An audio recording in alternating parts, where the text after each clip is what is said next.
Bisa bertemu lagi di Morning Chapel. Suara saya bisa terdengar dengan baik? Oke, thank you. Saya mau sharing tentang Chosen. Jadi kejadiannya beberapa waktu yang lalu, bukan beberapa waktu ya, tiap minggu biasanya anak-anak kami main-main.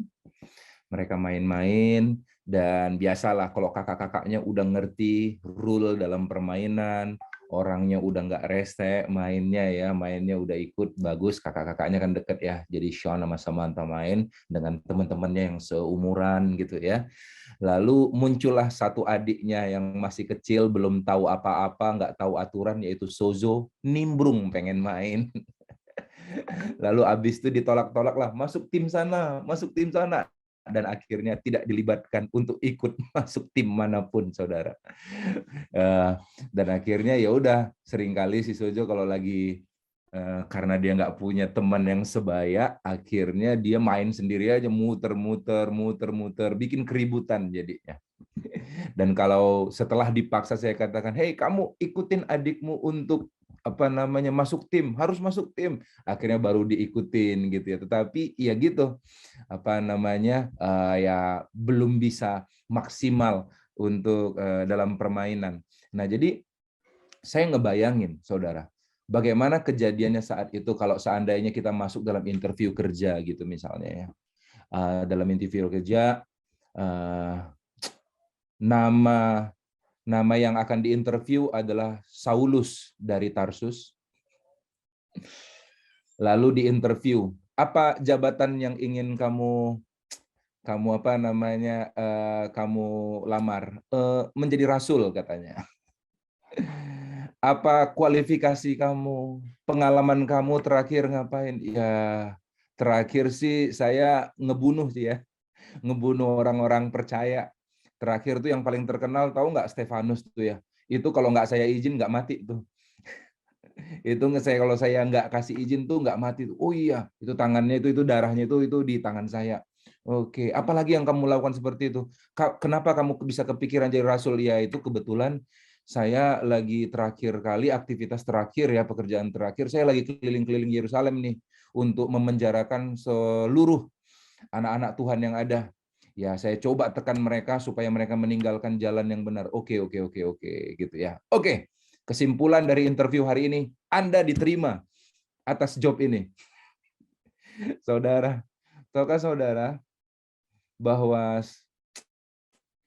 sebenarnya tidak ada seorang pun yang pantas untuk dipilih, saudara.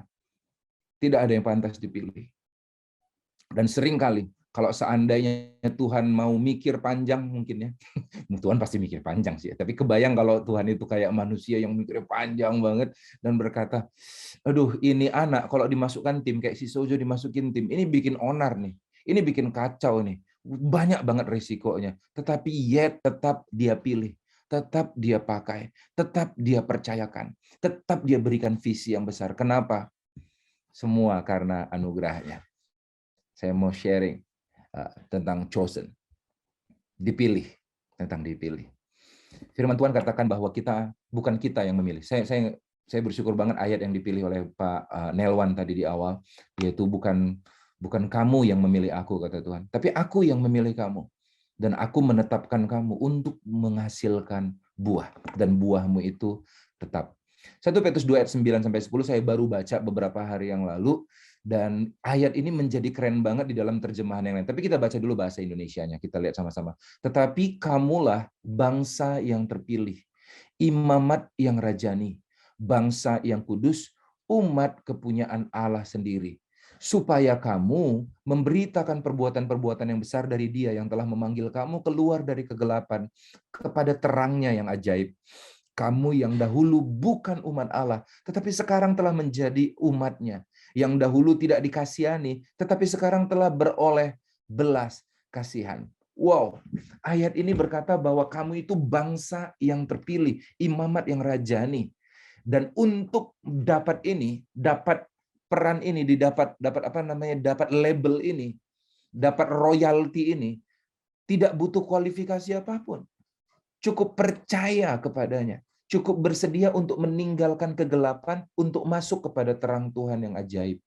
Cukup kesediaan. cukup kemauan, bukan kemampuan.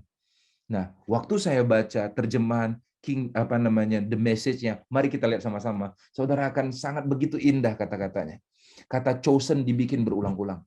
But you are the ones chosen by God. Chosen for the high calling of priestly work. Chosen to be a holy people. God's instruments to do his word and speak out for him, to tell others of the night and day difference. Bukan Sunday difference, bukan perubahan di hari Minggu, but the night and day difference, perubahan siang dan malam setiap hari. He made for you, yang dia lakukan, dia kerjakan dalam engkau.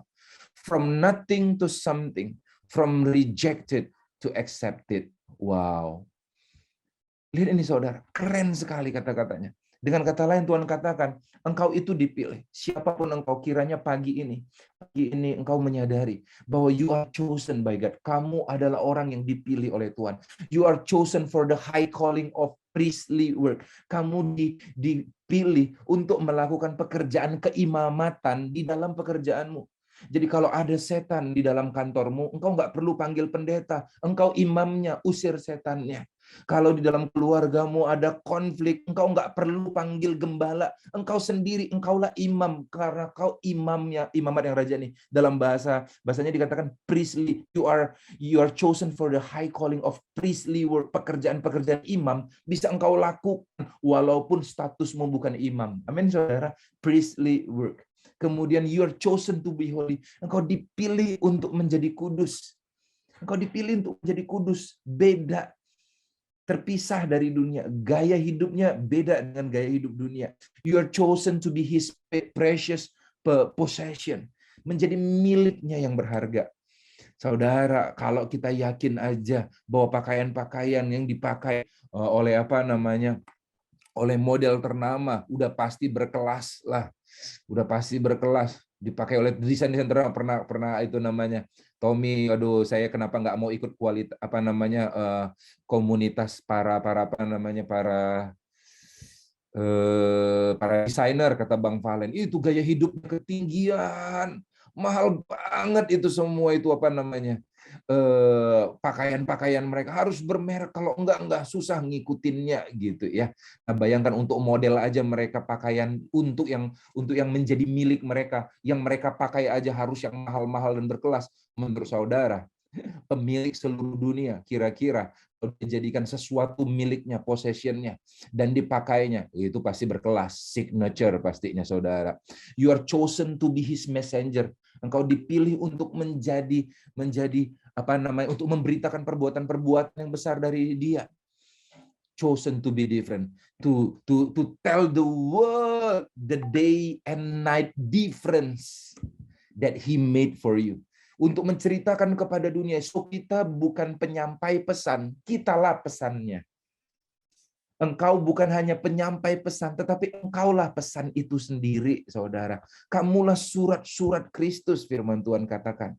Kalau orang mau tanya karya Kristus, bukan paling besarnya itu bukan di alam semesta dan yang lain, tetapi di dalam perubahan hidupmu. Bagaimana Tommy yang dulu menjadi Tommy yang sekarang, bagaimana Pak Royke yang dulu menjadi Pak Royke yang sekarang, day in, day out, saudara. Bagaimana he made the difference in you, membuat engkau menjadi signifikan.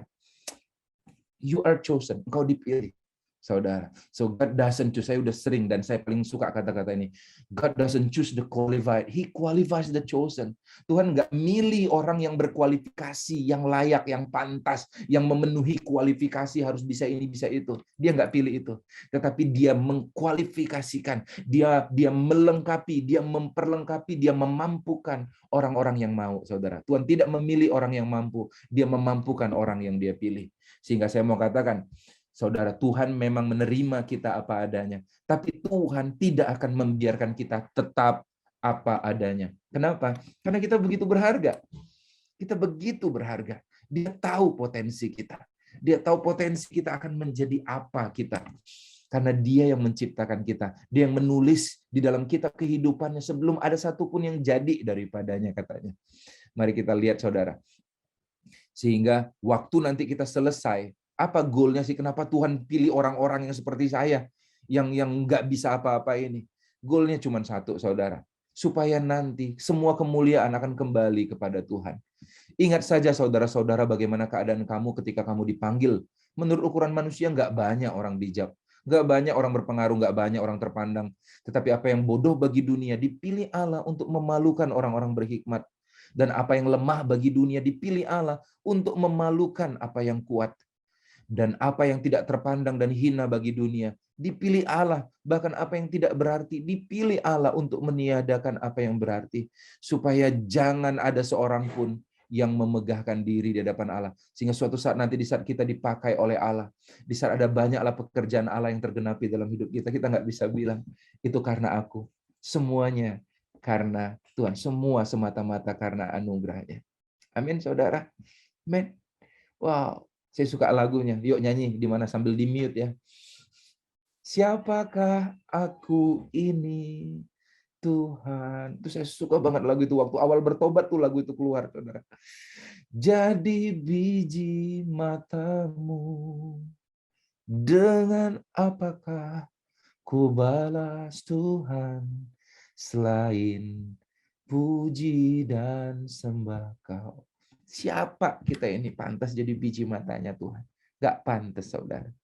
Supaya jangan ada seorang pun yang memegahkan diri di hadapan Allah. Yang setuju katakan amin, saudara. Jangan katakan amin lah, chat amin, saudara. Supaya bergerak jarinya. Supaya hangat. Oke. Nah, suatu kali, contoh yang paling jelas bagaimana seseorang itu diterima dan dipilih apa adanya, saudara. Belum ada apa-apanya diterima. Lalu diperlengkapi di sepanjang jalan. Jadi jarak dari antara saudara dipilih dengan jarak di antara saudara diberi posisi itu beda.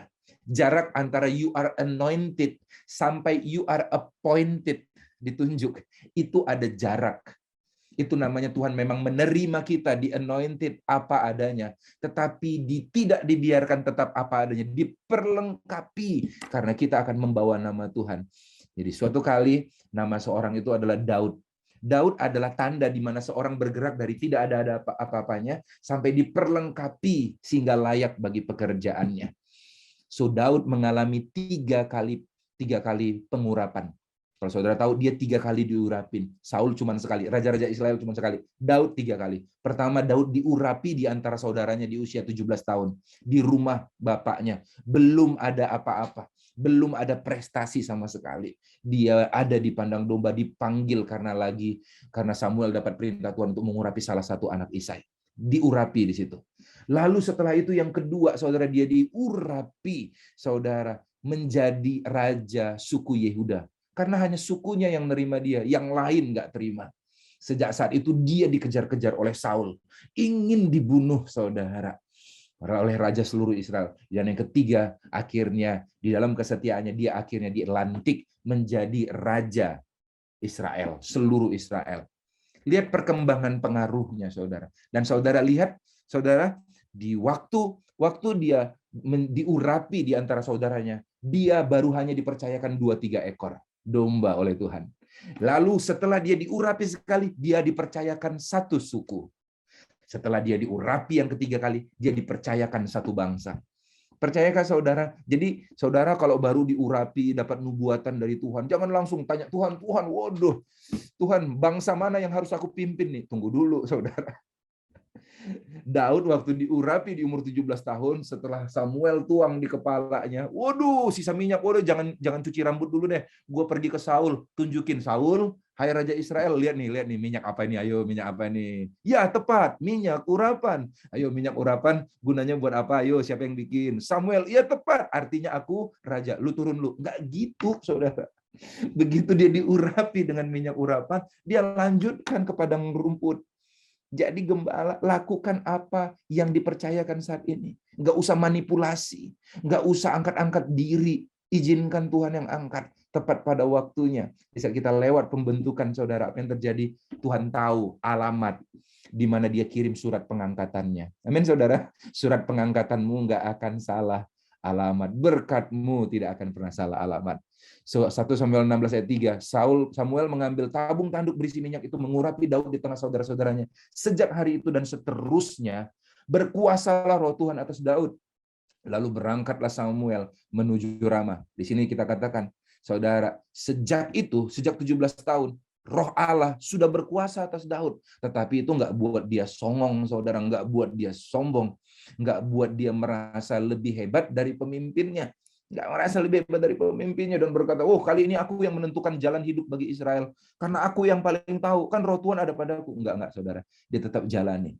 Karena you might have been anointed, but not yet appointed. Engkau mungkin sudah diurapi, tetapi engkau belum dilantik. Amin, saudara. Jadi setia dulu. Nah, Bill Bright, pendiri kampus Crusade, dia berkata ada 3 hal. Dia udah meninggal sekarang, tapi kalau di Indonesia namanya LPMI pelayanannya. Dia katakan ada 3 hal, 3A untuk meresponi pemilihan Tuhan atas hidup kita. 3 hal untuk meresponi supaya kita tahu, karena pengangkatan datang dari Tuhan. Apa yang kita responi supaya pemilihan Tuhan atas kita itu nggak sia-sia. Begitu dipilih, kita nggak kayak si Sojo tadi itu bikin kacau permainan, atau kayak orang si Saulus yang nggak mau bertobat, yang tetap bunuh-bunuhi orang. Cuman dulunya dia membunuh dari luar gereja, sekarang dari menggerogoti dari dalam gereja. Nggak kayak gitu, saudara. Nggak. Tetapi 3 hal yang harus kita responi. Yang pertama, aware. A yang pertama, sama-sama katakan saya, aware. Sadar. Kita harus sadar, menyadari panggilan kita. Itu yang dialami oleh Daud. Begitu dia diurapi, dia statusnya masih gembala. Tapi suatu kali dia lihat, tetapi dia katakan dalam hatinya, he is king at heart. Dalam hatinya udah mentalitas raja, saudara. Walaupun ya, dia harus jaga-jaga. Dan raja itu tidak perlu posisi, tapi butuh fungsi atau hati. Suatu kali bangsa Israel di sebuah lembah dimaki-maki oleh Goliat. Oh, nggak ada yang berani, semuanya takut sembunyi. Kakak-kakaknya yang besar-besar juga sembunyi. Dia datang masih bawa rantangan dari bapaknya untuk diberikan buat kakaknya. Begitu ngelihat orang yang maki-maki, dia bilang, loh, siapa ini? Kemana nih semua orang Israel? Kenapa dimaki-maki? Bangsa ini dimaki-maki, diam aja. Greget dia. Kenapa? Karena dalam hati dia ngerasa bahwa dialah pemimpin bangsa itu. Aku rajanya ini, enak aja dimaki-maki nih bangsa Israel. Dia udah ambil rasa kepemilikan itu. Siapa ini memaki-maki barisan Allah yang hidup, katanya. Namanya Goliat. Kamu jangan keras-keras ngomong. Aku tahu keburukan hatimu. Kamu datang ke sini mau ngejekin kita ya, kata kakaknya sambil ngumpet gitu ya kan. Lu pengen ngejekin kita ya, mentang-mentang badan besar takut Goliat ya. Aduh, enggak, cuma nanya aja, kata Daud. Lalu dia pergi ke kemahnya Saul yang ada di dekat situ. Dia masuk ke dalam, Saul lagi makan anggur, mungkin santai-santai. Dia badannya paling besar aja nggak berani sama Goliat. Dia katakan, izinkan aku hancurkan Goliat. Kenapa dia ambil tanggung jawab itu? Sedangkan prajurit nggak mau. Rajanya aja udah nggak mau ngelawan. Kenapa? Karena dia sadar. Dia sadar panggilannya. Aku adalah Raja Israel. Mungkin aku belum punya posisi, but aku masih bisa berfungsi. Amin, saudara? Nah, lalu berkatalah Daud kepada orang yang berdiri di dekatnya, apakah yang akan dilakukan kepada orang yang mengalahkan orang Filistin itu dan yang menghindarkan cemooh dari orang Israel? Siapa orang Filistin yang tidak bersunat ini sampai ia berani mencemoohkan barisan daripada Allah yang hidup? Yang lain yang gede-gede badannya aja takut ngomong, takut kedengeran. Dia datang. Amin, saudara. Sadar, ambil responsibility, lakukan dalam kapasitas yang ada pada kita. Amin, saudara. Sadari peran kita. Sadari peran kita. Jadi kalau engkau dipilih, sebelum engkau dibawa pergi ke Afrika, engkau dibawa pergi ke Amerika, engkau pergi ke bangsa-bangsa, lakukan di mana engkau berada dulu. Apa yang dipercayakan Tuhan di dalam tanganmu, kerjakan dengan segenap hati. Amin, saudara. Yes. Sadari. Yang kedua, yang kedua, kata Bill Bright, adalah kita punya awake. Kita harus meresponi pemilihan Tuhan dalam kita dengan cara bangkit. Bangkitnya dengan cara apa? Bangkit dengan cara mengembangkan diri. Kenapa? Kita nggak pernah tahu kapan Tuhan akan angkat kita. Yang bisa kita lakukan adalah kembangkan diri. Sehingga di saat kesempatan dari Tuhan muncul, kita siap menyambut. Lalu lihat apa yang terjadi. Tadi 1 Samuel 16 ayat 13, terjadi apa? Dia diurapi. 1 Samuel 16 ayat 14 kalau saudara baca, yang terjadi adalah Tuhan kasih kesempatan. Kesempatannya apa? Kesempatannya adalah Saul kerasukan setan. Dan tiap kali kerasukan, dia pengen ada orang yang petik kecapi untuk menenangkan dirinya. Lalu dia cari gini, berkatalah Saul, ayat 17, kepada hamba-hambanya itu, carilah bagiku seorang yang dapat main kecapi dengan baik. Bawalah dia kepadaku. Jawab salah seorang hamba itu. Hambanya itu tentu mainnya di istana. Tapi ternyata profilnya Daud ini sampai kepada newsfeed Instagram istana nih. Sampai masuk radar istana. Hambanya bilang gini, sesungguhnya aku telah melihat salah seorang anak laki-laki Isai orang itu. Yang pertama, pandai main kecapi, ahli, expert dalam bermain. Dia punya kemampuan skill yang tajam. Enggak palu gada, apa lu mau gua ada deh. Enggak. Dia tahu apa keahliannya. Dia main di situ sampai jadi ahli sehingga di saat orang pemain kecapi, Daud. Main apa namanya? Main drum. Kak Lukito. Gitu kira-kira saudara. Wah, main sepak bola mungkin. Pak Yoel Medelu. Gitu kira-kira saudara. Jadi orang udah punya asosiasi sesuai dengan keahlian saudara. Amin saudara, yang pandai main kecapi. Ability. Ia seorang pahlawan yang gagah perkasa dan seorang prajurit. Pertanyaan saya, waktu si Daud ada di sini, dia masih gembala. Dia coba ngelamar jadi prajurit, kagak keterima, badannya pendek. Tetapi orang bisa ngelihat kualitas prajurit. A man of valor bahasa Inggrisnya. Orang yang punya keperkasaan, punya attitude yang baik. Yang kedua, yang pertama adalah ability, yang kedua attitude. Saudara, dia kembangkan attitude sampai orang lihat sikapnya dia. Nggak usah ngomong-ngomong, orang tahu aku prajurit. Nggak usah dapat status kartu anggota prajurit, aku prajurit. Orang tahu. Yang ngomong ini ke istana. Yang ketiga, elok perawakannya. Nah, ini jarang dikhotbahin di gereja. Saudara, come on, perbaiki penampilan. Jangan-jangan saudara sudah diurapi, tapi karena penampilan buruk jadi kagak kepilih, saudara. Saudara mungkin udah karena Daud ini elok perawakannya. Dia atur, ubah apa yang bisa diubah. Nggak usah operasi plastik yang pesek jadi mancung, tapi paling tidak bau badan bisa dibenerin dong. Rambut agak rapi bisa dong, bulu hidung bisa dicukur dong, dan lain sebagainya. Saudara rapi, saudara pakaian, dia elok perawakannya, sehingga orang lihatnya seneng. Nggak perlu maha cantik, tetapi orang lihatnya seneng, saudara. Elok perawakannya itu masuk dalam kualifikasi yang dipilih raja. Dan Tuhan menyertai dia, anointing. Itu yang perlu disiapkan di saat awake. Ability, 4 lagi ya saudara. Ability, kemampuan. Attitude-nya, kembangkan itu. Appearance-nya, penampilan kita. Itu penting. Itu penting. Saudara, dan yang keempat, saya pernah ngomong sama Pak Andi Sulaiman. Pak Andi Sulaiman tahu ya, dia bilang, saya kalau milih orang gampang, Tom. Nggak usah muluk-muluk lah, nggak usah sok ngelihat hati dan yang lain. Hati itu biar Tuhan yang pilih, katanya. Kalau saya awal-awal ngelihat apa? Saya ngelihat waktu interview kerja saya tumpukan gini, saya cuma datang. Ini dia ngomong langsung sama saya, Pak Andi Sulaiman, yang ngelamar ke tempat dia, saudara, banyak banget. Saya ngelihat dulu, ini orang rapinya gimana, gitu. Pakaian apa dia? Dia berani bayar harga nggak untuk datang ketemu saya dengan ngerapihin pakaiannya, dengan pilih pakaian yang pantas. Kalau saya lihat dia cukup bayar harga untuk itu, untuk bisa terlihat, karena manusia melihat apa yang di depan mata. Tuhan melihat hati. Jadi jangan paksa manusia melihat hati. Karena berilah kepada Tuhan apa yang menjadi bagian Tuhan, yaitu hati, dan berilah kepada manusia apa yang menjadi bagian manusia, yaitu performance dan appearance, penampilan. Amin, saudara. Tampilkan juga. Tetapi jangan lupa ada anointing, berikan kepada Tuhan. Anointing, urapan. Urapan itu bertambah seiring kedekatan kita dengan Tuhan. Ini dia. Ini yang kita kembangkan awake. Dan begitu udah dapat, udah dikembangkan, tinggal nunggu waktunya kok, kesempatan. Saul kerasukan, kesempatan Daud masuk istana. Dia masuk nggak jalur audisi prajurit. Dia masuk jalur musik. Amin, saudara. Beda jalur. Jadi dia Tuhan dapat bekerja dengan cara yang ajaib. Yang ketiga, setelah kita awake, menunggu waktu Tuhan, await, menunggu, menanti. Nah, ini yang paling susah. Menanti waktunya Tuhan. Kenapa? Karena ini butuh kesabaran. Ini butuh iman. Disinilah iman dikembangkan. Iman adalah bukti walaupun belum melihat.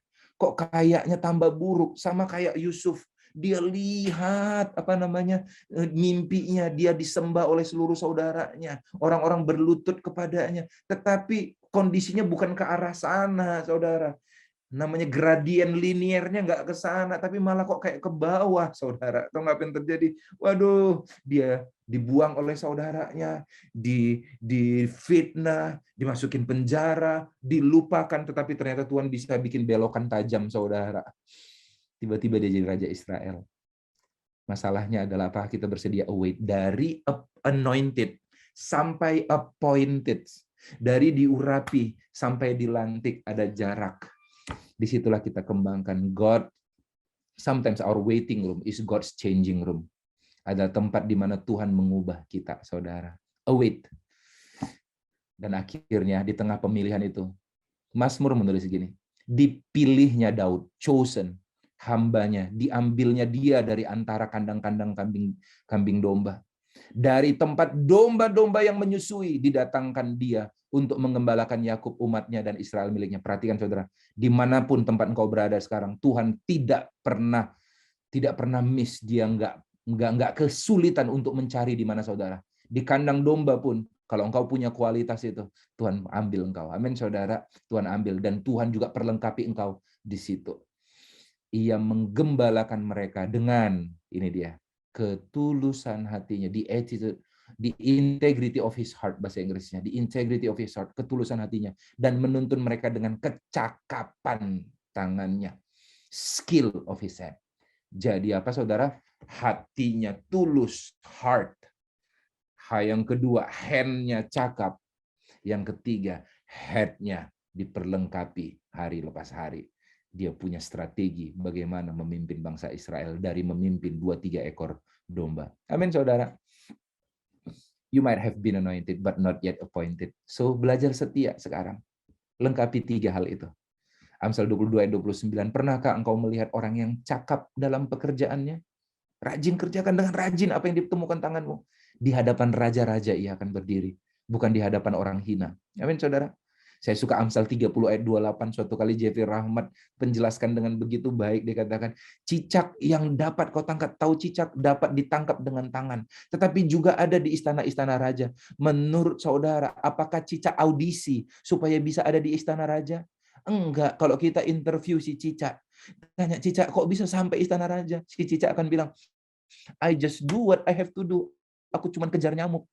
Kejar nyamuk tiap hari, lama-lama aku makin kencang, lama-lama aku makin besar. Di tengah-tengah aku ngejar nyamuk, kadang-kadang aku diserang predator, kadang-kadang ekorku harus putus, dan akhirnya, tada, sampailah aku di istana raja.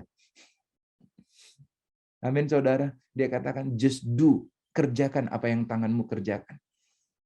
Tiba waktunya nanti di saat engkau cakap, suatu saat nanti, Tuhan akan menuntun engkau sampai ke istana raja. So, sampai ketemu di istana raja, paling tidak di istana raja, segala raja, yaitu Tuhan yang akan memerintah bersama-sama dengan kita. Amin, saudara. Saya selesai. Ayo persiapkan diri. Ayo aware, sadar engkau dipanggil. Bagaimana saya sadar sebagai apa, Kak? Baca firman Tuhan. Baca Alkitabmu. Banyak banget rencana Tuhan dalam hidupmu. Setelah itu bangkitlah. Persiapkan ability, skill ya. Persiapkan ability, persiapkan attitude, persiapkan appearance, penampilan, supaya kadang-kadang kapan dipanggil, udah siap, saudara. Lalu persiapkan juga anointing, saudara. Dekat terus dengan Tuhan. Besok kita akan mendengar firman Tuhan yang akan disampaikan oleh Bapak Cornelius Watimena. Jadilah dirimu apa adanya. Mari kita berdoa. Bapak yang baik, terima kasih buat hari ini, Tuhan.